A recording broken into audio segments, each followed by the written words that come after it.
Hello, church family. As you can see, I am not Pastor Joe, so today's Connect and Reflect will look a little bit different. I wanted initially to talk about something that I could speak about very eloquently. I had super polished, I could come across as really impressive and learned.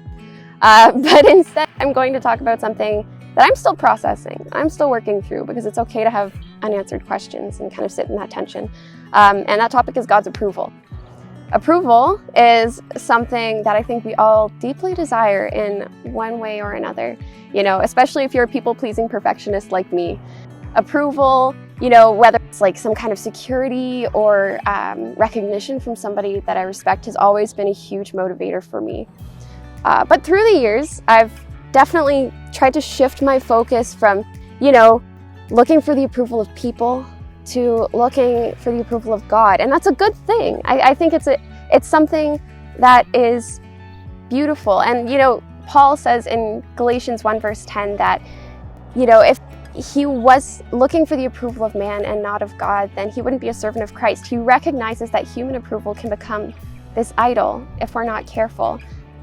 And so that was a good shift. But I think along the way from, going from looking for human approval to looking for God's approval, I've missed something so important. I missed out on this super important truth.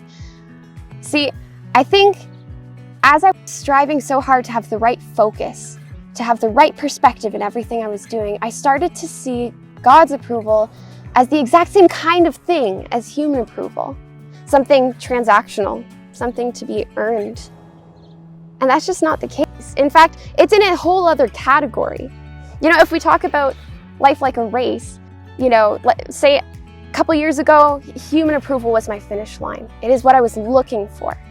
And I started to replace that finish line with God's approval, but God's approval isn't meant to be a finishing line. It's the starting point. It's where we begin and then move forward. I think we talk so often about, we know we have Christ's righteousness imputed to us, and God looks at us as morally pure and blameless, and so we can go to heaven and it's great. But I think we also forget that in the same breath, God gives us by grace his word, "This is my son or daughter who I love. With them I am well pleased." That's our starting point. When we don't see that, we can even turn looking for God's approval into an idol, into something that distracts from the gospel, that he's already given it to us. And it can just undermine our prayers.